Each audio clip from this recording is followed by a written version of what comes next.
ఒక middle class పర్సన్‌కి flight ఎక్కడం అనేది ఒక పెద్ద కల. అలాంటిది ఇప్పుడు ఆ కల కలగానే మిగిలిపోతుందా? ఇలా ఎందుకంటున్నానంటే ఇప్పుడున్న పరిస్థితుల్లో పెట్రోల్, డీజిల్ ధరలు పెరగడం గురించి పక్కన పెడితే విమానాల్లో వాడే ఏవియేషన్ టర్బైన్ ఫ్యూయల్ కూడా ఎప్పుడూ లేని విధంగా ఒక్కసారిగా రేటు పెరిగిపోయి అందరిని షాక్‌కి గురిచేసింది. అసలేం జరిగింది? ఒక్కసారిగా విమానాల్లో వాడే ఈ ఏటీఎఫ్ ఎందుకింతలా పెరిగింది? ఇలా ఈ పెరిగిన ఎక్స్‌ట్రా భారాన్ని ఎవరు మోస్తున్నారు? అసలు ఈ ఏటీఎఫ్ రేట్స్ తగ్గే ఛాన్స్ ఉందా అని తెలుసుకోవాలనుకుంటే ఈ వీడియో లాస్ట్ వరకు చూడండి.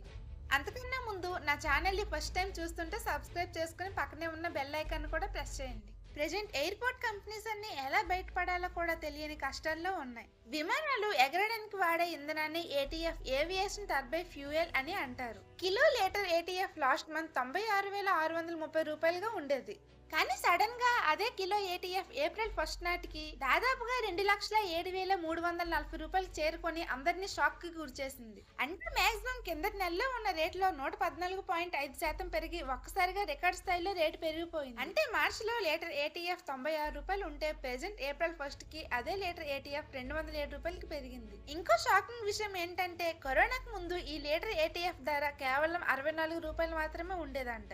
దీన్ని బట్టి ఈ ధరలు ఎంత వేగంగా పెరిగాయో మనకు అర్థమవుతుంది. ఈ ఏటీఎఫ్ ధర ఇంతలా పెరగడానికి కారణం ఏంటో చూద్దాం. గల్ఫ్ కంట్రీస్ లో యుద్ధాలు జరగడం, స్ట్రైట్ ఆఫ్ హార్మోజ్ జలసంధి మరియు రూపాయి విలువ బాగా పడిపోవడం. ప్రపంచంలో ఏ మూల ఏ యుద్ధం జరిగినా క్రూడ్ ఆయిల్ పై దాని ఎఫెక్ట్ బాగా పడుతుంది. అలాంటిది ఇన్ని రోజులుగా గల్ఫ్ కంట్రీస్ లో కంటిన్యూస్ గా యుద్ధం జరుగుతుంటే క్రూడ్ ఆయిల్ సప్లై కూడా బాగా తగ్గిపోయింది. దీంతో డిమాండ్ ఎక్కువగా పెరగడం, సప్లై తగ్గిపోవడంతో రేట్లు ఒక్కసారిగా పెరిగిపోయాయి. వరల్డ్ వైడ్ గా క్రూడ్ ఆయిల్ సప్లైలో అత్యంత కీలకమైన మార్గం స్ట్రైట్ ఆఫ్ హార్మోజ్ జలసంధి. బట్ గల్ఫ్ కంట్రీస్ లో జరుగుతున్న యుద్ధాల వల్ల ఈ హార్మోజ్ జలసంధి నుండి షిప్స్ రావడానికి చాలా ప్రాబ్లమ్స్ ని ఫేస్ చేస్తున్నాయి. ఈ కారణం వల్ల కూడా ధరలు పెరిగే అవకాశం ఉంది. అంతేకాకుండా మనం క్రూడ్ ఆయిల్ ని అవుట్ ఆఫ్ కంట్రీస్ నుండి డాలర్ లో కొంటాం. ప్రెజెంట్ ఈ సిచ్యువేషన్ లో డాలర్ తో పోలిస్తే రూపాయి విలువ బాగా తగ్గిపోవడం వల్ల ముందు కన్నా ఎక్కువ మనీని పే చేసి క్రూడ్ ఆయిల్ ని ట్రాన్స్పోర్ట్ చేసుకోవాల్సి వస్తుంది. ఇవన్నీ ఒకేసారి కలిపి క్రూడ్ ఆయిల్ రేట్స్ పెరగడంపై ఎఫెక్ట్ చూపించాయి. ఫర్ ఎగ్జాంపుల్ ఒక పెద్ద ఫ్లైట్ అనేది ఒక సెకండ్ కి 4 లీటర్ల క్రూడ్ ఆయిల్ ని యూజ్ చేసుకుంటుంది. అంటే ఫ్లైట్ ఎగరడానికి ఒక గంటకి 14,400 లీటర్ల ఏటీఎఫ్ అనేది అవసరం. ఇప్పుడు అదే లీటర్ ధర రూ. 100 నుండి రూ. 200 దాటింది కాబట్టి ఎయిర్పోర్ట్ కంపెనీస్ పై లక్షల రూపాయల భారం ఎక్స్ట్రాగా పడుతుంది. ఇప్పుడు ఆ ఎక్స్ట్రా భారాన్ని ఎవరు మోస్తారు? ఇప్పుడు ఆ ఎయిర్పోర్ట్ కంపెనీస్ తన ఎక్స్ట్రా భారాన్ని అంతా తగ్గించుకోవడానికి ప్యాసింజర్స్ టికెట్స్ పై రేట్స్ పెంచుతారు. నార్మల్ టైంలో ఒక ఫ్లైట్ టికెట్ కి అయ్యే ఖర్చులో దాదాపుగా 30-40% అనేది ఏటీఎఫ్ కోసమే వినియోగిస్తారు. అలాంటిది ఇప్పుడు ఏటీఎఫ్ రేట్ పెరగడం వల్ల 50-60% కి పెంచే ఛాన్స్ ఉంది. ఇలాంటప్పుడు ఎయిర్పోర్ట్ కంపెనీస్ డైరెక్ట్ గా టికెట్ రేట్స్ పెంచకుండా ఫ్యూయల్ సర్చార్జెస్ అనే పేరుతో ఎక్స్ట్రా మనీని పే చేయమంటారు. దీంతో మన ఇండియాలో తిరిగే డొమెస్టిక్ ఫ్లైట్స్ లో ఒక్కొక్క టికెట్ పై ఇండిగో 450, ఎయిర్ ఇండియా 430 గా ఎక్స్ట్రా చార్జెస్ పెంచాయి.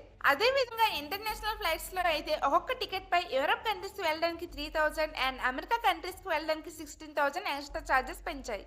క్రూడ్ ఆయిల్ రేట్స్ అన్ని పెరిగితే ద్రవ్యోల్బణం ఒకసారిగా పెరిగి సామాన్యుడు నష్టపోయే అవకాశం ఉంది. దీంతో గవర్నమెంట్ బడ్జెట్ కూడా చాలా లాస్ లోకి వెళ్తుంది. ఇంటర్నేషనల్ ఫ్లైట్స్ రేట్స్ పెరిగినా డొమెస్టిక్ ఫ్లైట్స్ రేట్స్ పెరగకుండా ఉండడానికి మన గవర్నమెంట్ చాలా ట్రై చేస్తుంది. కేంద్ర మంత్రి రామ్మోహన్ నాయుడు గారు ఏటీఎఫ్ పై వసూలు చేసే ఎక్స్ట్రా ట్యాక్స్ ని తగ్గించడం ద్వారా ఈ ఫ్లైట్ రేట్స్ తగ్గే ఛాన్స్ ఉందని ప్రెజెంట్ మన గవర్నమెంట్ తో మాట్లాడుతున్నారు. అయితే ఈ ఏటీఎఫ్ ధరలు ఇప్పుడప్పుడే తగ్గేలా లేవు. గల్ఫ్ కంట్రీస్ లో జరుగుతున్న యుద్ధం ఆగితే తప్ప ఈ పరిస్థితి చక్కబడదని గవర్నమెంట్ భావిస్తుంది. అప్పటి వరకు ఈ ఎక్స్ట్రా భారం అంతా ఒక సామాన్యుడే మోస్తూ ఉండాలి.